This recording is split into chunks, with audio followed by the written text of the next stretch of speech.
ಬೆಳಗಾವಿಯ ಶಾಸಕರು ಕಾಂಗ್ರೆಸ್ ಶಾಸಕರು ವಿದೇಶಿ ಪ್ರವಾಸ ಅಂತಾರೆ. ಬಿಜೆಪಿಯ ಬಣ ರಾಜಕೀಯ ಅಂತ ಆರೋಪ ಮಾಡ್ತಾ ಇರೋ ಕಾಂಗ್ರೆಸ್ಸಲ್ಲೇ ಒಳಬೇಗುದಿ ಸ್ಫೋಟಗೊಳ್ಳುತ್ತೆ. ನೋಡಿ, ಇದು ಹೋದ ವರ್ಷವೇ ದುಬೈಗೆ ಹೋಗುವಂಥ ಕಾರ್ಯಕ್ರಮ ಇತ್ತು. ಬೆಳಗಾವಿ ಶಾಸಕರಲ್ಲ, ನೇರವಾಗಿ ಹೇಳ್ಬೇಕಂದ್ರೆ ಸತೀಶ್ ಜಾರಕಿಹೊಳಿಯವರ ಬೆಂಬಲಿಗರು. ಯಾಕಂದರೆ ಸತೀಶ್ ಜಾರಕಿಹೊಳಿ ಮತ್ತು ಸಿದ್ದರಾಮಯ್ಯ ಎಲ್ಲ ಒಂದೇ ಇದ್ದಾರೆ. ಅದು ಸಿದ್ದರಾಮಯ್ಯನವರ ನಿರ್ದೇಶನದಂತೆಯೇ ಎಲ್ಲ ನಡೆದಿರ್ತದೆ. ಒಟ್ಟಾರೆ ಕಾಂಗ್ರೆಸ್ನಲ್ಲಿ ಗುಂಪು ರಾಜಕೀಯ, ರಾಷ್ಟ್ರೀಯ ಅಧ್ಯಕ್ಷರು ಎಚ್ಚರಿಕೆ ಕೊಟ್ಟರು ಸಹ ಕೇರ್ ಮಾಡ್ತಾಯಿಲ್ಲ ಅಂದರೆ ಅಷ್ಟು ಅಸಮಾಧಾನ ಹೊಗೆ ಇದೆ ಅಂತ ಅರ್ಥ. ಅದಕ್ಕೆ ಇವತ್ತು ಈ ಒಂದು ಏನು ಬಡದಾಟ ನಡೆದಿದೆ, ಇವತ್ತು ನಮ್ಮ ಪಕ್ಷದಲ್ಲಿಯೂ ಸಹ ಅನೇಕರು ನಮ್ಮನ್ನು ಅಪ್ರೋಚ್ ಮಾಡಿದ್ರು ಕಾಂಗ್ರೆಸ್ಸವರು. ನಾವೊಂದು ಇಷ್ಟು ಜನ ಬರ್ತೀವಿ, ಈ ಸರ್ಕಾರ ತೆಗೆದು ಹಾಕುನು, ಗ್ಯಾರಂಟಿ ಯೋಜನೆಗಳಿಂದ ಅಭಿವೃದ್ಧಿ ಆಗ್ತಾಯಿಲ್ಲ, ನಮ್ಮ ಮತಕ್ಷೇತ್ರಕ್ಕೆ ದುಡ್ಡು ಸಿಗ್ತಾಯಿಲ್ಲ. ನಮ್ಮಲ್ಲಿನೂ ನನ್ನ ಜೊತೆಗೆ ಅನೇಕ ಶಾಸಕರು ಮಾತಾಡಿದ್ರು. ನಾವು ನಿರ್ಣಯ ಮಾಡಿದ್ವಿ, ಇಂಥ ಅವ್ರನ್ನ 45 ಹೊಡ್ಕೊಂಡು ಮತ್ತೆ ಅದನ್ನೇ ಹೊಲಸು ಕೆಲಸ ಮಾಡೋದು ಬೇಡ. ಅವ್ರು ಎಷ್ಟು ದಿವಸ ಅಧಿಕಾರ ಮಾಡ್ತಾರೆ ಮಾಡಲಿ, ಇನ್ನೂ ಜನ 5 ವರ್ಷ ಅವ್ರಿಗೆ ಆಶೀರ್ವಾದ ಮಾಡ್ಯಾರ. ನಾವು ತೊಂದರೆ ಮಾಡಬಾರ್ದು ಅಂತೇಳಿ ಯಾವುದೇ ಆಪ್ರೇಷನ್ ನಾವು ಮಾಡಲಿಕ್ಕೆ ಮುಂದೆ ಬರಲಿಲ್ಲ. ಈಗ ಅವ್ರವ್ರ ಒಳಗೇ ಈ ಒಂದು ಏನು 5 ವರ್ಷದಲ್ಲಿ ಅರ್ಧ ಅವಧಿ ಯಾರು ಸಿದ್ದರಾಮಯ್ಯನವರು, ಅರ್ಧ ಅವಧಿ ಡಿ ಕೆ ಶಿವಕುಮಾರ್ ಹೇಳಿದ್ದಾರೆ. ಅದು ಕೆಲವು ಮಂದಿ ಒಪ್ಪಂದ ಆಗಿಲ್ಲತ್ತಾರೆ, ಒಪ್ಪಂದ ಆಗಿದೆ ಅಂತಾರೆ. ಅದು ಎಲ್ಲ ಗೊಂದಲ ಇರೋದ್ರಿಂದ ಈ ಸರ್ಕಾರ ಕೆಲವೇ ದಿವಸಗಳಲ್ಲಿ ಪತನ ಆಗೋದು ನಿಶ್ಚಿತ. ಮತ್ತು ಕರ್ನಾಟಕ ವಿಧಾನಸಭೆ ಚುನಾವಣೆ ಆದ್ರೂ ಆಶ್ಚರ್ಯ ಇಲ್ಲ. ಈಗ ಯಾವ ಶಾಸಕರು ಎಷ್ಟು ಜನ ಏನು ನೋಡಿರಿ, ಬಹಿರಂಗ ಪಡಿಸೋದು ತಪ್ಪಾಗ್ತದೆ. ನಾವು ಹಂಗೆಲ್ಲ ಪಾಪ ಅವ್ರನ್ನ ಅಪರಾಧಿ ಸ್ಥಾನಕ್ಕೆ ಮಾಡಲ್ಲ. ಅವರ ಮನಸ್ಸಿನಾಗೆ ಏನೋ ಇತ್ತು. ಅವರು ಕೆಲವು ಮಂದಿ ಅರ್ಹತೆ ಇರೋರು ಮಂತ್ರಿ ಆಗಲಿಲ್ಲ. ಮತ್ತು ಇನ್ನೊಂದು ಏನಾಯಿತು, SC ST ಜನಾಂಗಕ್ಕಿರುವಂಥ ಹಣನೇ ತಿಲ್ಲಕತ್ತಾರೆ. ವಾಲ್ಮೀಕಿ ಹಗರಣ ನೋಡಿದ್ರಿ, 185 ಕೋಟಿ, ಅದನ್ನು ಮುಖ್ಯಮಂತ್ರಿಗಳೇ ಸದನದಲ್ಲಿ ಒಪ್ಕೊಂಡ್ರು. SC ಜನಾಂಗದ 24,000 ಕೋಟಿ ರೂಪಾಯಿ ಏನು ಅವ್ರು ಡೆವಲಪ್ಮೆಂಟ್ಗೆ ಹೋಗ್ಬೇಕು, ಅದನ್ನು ಗ್ಯಾರಂಟಿಗೆ ಹಾಕ್ಕೊಂಡ್ರಿ. ಹಂಗಾದ್ರೆ SC ST ಜನಾಂಗದವ್ರ ಹೆಸರು ಹೇಳಿ ನೀವು ಬಂದಿರಲ್ಲ, ಅಂಬೇಡ್ಕರ್ ಅವ್ರ ಬಗ್ಗೆ ಭಾಳ ಗೌರವ ತೋರಿಸ್ತಿರಲ್ಲ, ಫೋಟೋ ಹಿಡ್ಕೊಂಡು ಅಡ್ಯಾಡ್ತಿರಲ್ಲ, ಸಂವಿಧಾನ ಹಿಡ್ಕೊಂಡು ಅಡ್ಯಾಡ್ತಿರಲ್ಲ. ನಿಮ್ಗೆ ನಾಚಿಕೆ ಆಗೋಕೆ 24,000 ಕೋಟಿ ಇವತ್ತು ಕೊಟ್ಟಿದ್ರೆ ಎಷ್ಟು SC ST ಜನಾಂಗ ಅಭಿವೃದ್ಧಿ ಆಗ್ತದೆ. ಅದು ಮಾಡದೆ ಅವ್ರ ಹಣನೇ ತಿಲ್ಲಕತ್ತೀರಿ ನೀವು. ST ವಾಲ್ಮೀಕಿ ಹಗರಣ ಒಂದೇ ಇಲ್ಲ, ಎಲ್ಲ ಭೋವಿ ನಿಗಮದಲ್ಲಿ, ತಾಂಡಾ ಅಭಿವೃದ್ಧಿ ನಿಗಮದಲ್ಲಿ ಎಷ್ಟು ಏನು ನಿಗಮ ಮಂಡಳಿದೋ ಎಲ್ಲ ಕಡೆ ಅವ್ಯವಹಾರ ನಡೆದಿದೆ. ಬೋರೇ ಹೊಡೆದಲ್ಲ, ಬೋರ್ ಹೊಡೆದು ಹೊತ್ತು ತೊಗೊಂಡಾರೆ. ಹೀಗೆಲ್ಲ ಇರೋದ್ರಿಂದ ಈ ಪಕ್ಷ, ಕಾಂಗ್ರೆಸ್ ಪಕ್ಷ SC STಗಳ ವಿರೋಧಿ ಏನು ಅಂಥದ್ದು ಭಾಳ ಸ್ಪಷ್ಟ ಆಗಿದೆ. ಅದರಲ್ಲಿ ವಿಶೇಷವಾಗಿ SC ST ಜನಾಂಗದ ಶಾಸಕರು ಸಹ ನಮಗೆ ಅಪ್ರೋಚ್ ಮಾಡಿದ್ರು. ಈಗ ಶಿವರಾಜ್ ಸಿಂಗ್ ಚೌಹಾಣ್ ಅವರು ರಾಜ್ಯ ಪ್ರವಾಸದಲ್ಲಿದ್ದಾರೆ ಸರ್.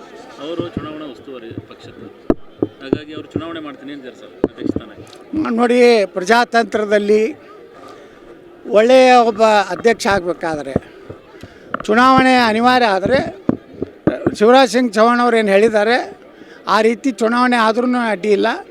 ಆದರೆ ಇವತ್ತೇನು ಆಯ್ಕೆ ಆಗ್ತಾಯಿದೆ ಜಿಲ್ಲಾಧ್ಯಕ್ಷರು ಮತ್ತು ತಾಲೂಕಾ ಬ್ಲಾಕ್ ಅಧ್ಯಕ್ಷರು, ಅವರಲ್ಲಿ ಪಾರದರ್ಶಕತೆ ಇರಬೇಕು. ಯಾರ್ದೋ ಒತ್ತಡಕ್ಕೆ ಮಾಡೋದು, ನೀವು ನಾಳೆ ಆದಮೇಲೆ ನನಗೆ ಓಟ್ ಹಾಕ್ಬೇಕು ಅನ್ನೋಂಥ ಒತ್ತಡ ಕಾರ್ಯತಂತ್ರ ಯಾರಿಗೂ ಮಾಡಲಿಕ್ಕೆ ಬಿಡಬಾರ್ದು ಅಂತೇಳಿ ನಾನು ಶಿವರಾಜ್ ಸಿಂಗ್ ಚೌಹಾಣ್ ಅವ್ರಿಗೆ ವಿನಂತಿ ಮಾಡ್ಕೊತೇನೆ.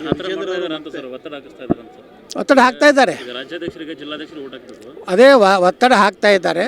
ಇದರಿಂದ ಶಿವರಾಜ್ ಸಿಂಗ್ ಚೌಹಾಣ್ ಅವರು ನೇರವಾಗಿ ಇದು ಈಗಿನ ಹಾಲಿ ಅಧ್ಯಕ್ಷರಿಗೆ ಅಧಿಕಾರ ಕೊಡಬಾರ್ದು, ಇದು ನ್ಯೂಟ್ರಲ್ ಇರೋಂಥ ಆಯಾ ಜಿಲ್ಲೆಗೆ ಉಸ್ತುವಾರಿಗಳನ್ನು ಕಳಿಸಿ, ಅಥವಾ ಬೇರೆ ರಾಜ್ಯದ ವ್ಯಕ್ತಿ ಅವ್ರಿಗೆ ಯಾರಿಗೂ ಇವರು ಯಾರ ಪರವಾಗಿ ಇರುವುದಿಲ್ಲ ಅಂಥವ್ರನ್ನ ಪ್ರತಿಯೊಂದು ಜಿಲ್ಲೆಗೆ ಉಸ್ತುವಾರಿ ನೇಮಕ ಮಾಡಿ ಆ ರೀತಿಯ ಒಂದು ಆಯ್ಕೆ ಆಗ್ಬೇಕಂತೇಳಿ ನಾವು ವಿನಂತಿ ಮಾಡ್ಕೋತೀವಿ.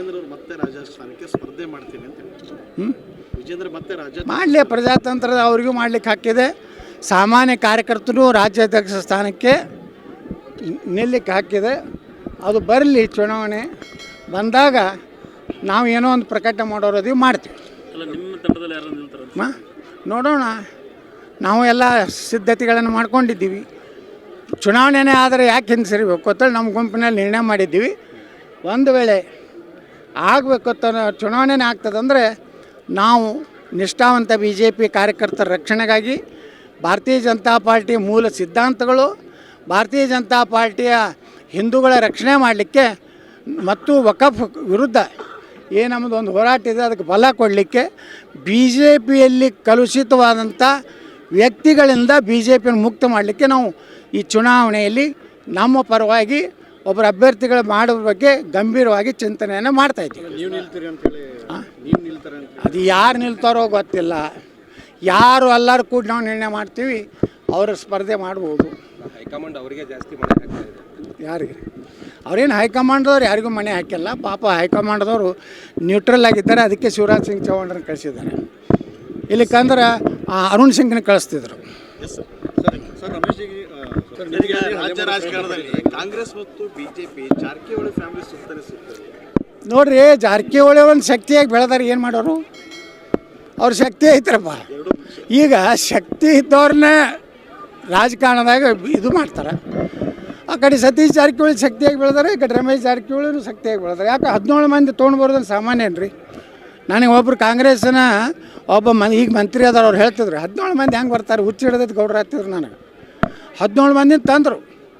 ಈಗೂ 60 ಮಂದಿ ತಯಾರದಾರ, 60 ಮಂದಿ ರೆಡಿ, ಅಟೆನ್ಷನ್ ಆತರ. ಆದರೂ ನಾವು ದೇವರಾಣೆ ಮಾಡಿ ಹೇಳ್ತೀನಿ, ನಮ್ಗೆ ಅದರ ಇಚ್ಛೆ ಇಲ್ಲ. ಯಾಕಂದ್ರೆ ಬಿ ಜೆ ಪಿಯ ಸಿದ್ಧಾಂತಗಳು ಹಾಳಾಗಲಕತ್ತಾವೆ. ಇವತ್ತು ನಮ್ಮ ಹಿಂದೂಗಳ ಮೇಲೆ ಎಷ್ಟು ಅತ್ಯಾಚಾರ ನಡೆದಿದೆ ನೋಡ್ರಿ. ಹಿಂದೂಗಳ ಮೇಲೆ ಇವತ್ತು ನೋಡ್ರಿ, ನಮ್ಮ ಲವ್ ಜಿಹಾದ್ ಜೇವರಿಗೆ ಎಲ್ಲಿ ಆಯಿತು. ಇವತ್ತು ಮೊನ್ನೆ ಇನ್ನೊಂದು 2-3 ಕಡೆ ಲವ್ ಜಿಹಾದ್ ಆಗಿದೆ. ಆ ಇಲ್ಲಿ ಗಜೇಂದ್ರಗಢದಲ್ಲಿ, ಬಾಗಲಕೋಟೆ ಅದೇ ಗಜೇಂದ್ರಗಢದಲ್ಲಿ ಲವ್ ಜಿಹಾದಲ್ಲಿ ಆ ಮಕ್ಕಳು ನೇಣಿಗೆ ಹೋಗ್ಯಾರ. ಈ ವೀರಶೈವ ಮಹಾಸಭಾ ಅಧ್ಯಕ್ಷ ಅದಾರಲ್ಲ, ಎಂದರ್ ಸ್ಟೇಟ್ಮೆಂಟ್ ಕೊಟ್ಟರೆ ಶಾಮನೂರು ಖಂಡ್ರೆ ಎಲ್ಲದಾರಪ್ಪ ಮಹಾಸಭಾದವರು. ಇಲ್ಲಿ ಗಜೇಂದ್ರಗಢದಾಗ ಆಯಿತು. ಇವತ್ತು ಯಾರು ರಕ್ಷಣೆ ಮಾಡಬೇಕು ಹಿಂದೂಗಳನ್ನ? ಮತ್ತು ಇವು ಈ ಎಲ್ಲ ತೊಗೊಂಡಿವಿ ಅಂದ್ರೆ ನಮ್ಮ ಸಿದ್ಧಾಂತಗಳು ಬಲಿ ಆಗ್ತಾವೆ. ಈ ಸಲ ಬಲಿ ಆಗೋದು ಬೇಡ. ನಾವು ಜನರ ಮುಂದೆ ಹೋಗ್ತೀವಿ. 130 ಸೀಟ್ ತರೋ ಶಕ್ತಿ ಇದೆ ನಮ್ಮಿಂದ. ದೊಡ್ಡ ಶಕ್ತಿ ಅಂದ್ರೆ ನರೇಂದ್ರ ಮೋದಿ ಅದಾರ. ನರೇಂದ್ರ ಮೋದಿ ಒಬ್ಬರು ಆದರ್ಶ ಈ ದೇಶದ ರಾಜಕಾರಣಿ ಇರೋದನ್ನು ನಾವು ಯಾರ ಮನೆಗೆ ಹೋಗಿ ಕೈ ಹಿಡಿದು ಕರ್ಕೊಂಡು ಬರೋದಿಲ್ಲ. ನಮ್ಮ ಕಾರ್ಯಕರ್ತರನ್ನೇ MLA ಮಾಡ್ತೀವಿ, ನಾವೇ ಸ್ವಂತ ಸರ್ಕಾರ ಮಾಡ್ತೀವಿ. Operation no operation, only Congress diversion. Only ಮುಂದೆ ನಮ್ಮ BJP ರಾಜ್ಯದಲ್ಲಿ ಜನ ಪರ್ಮಿಷನ್ ಕೊಡ್ತಾರೆ, ನಾವು ಸೆಲೆಕ್ಷನ್ ಆಗ್ತೀವಿ, ನಾವು ಸರ್ಕಾರ ನಡೆಸ್ತೀವಿ.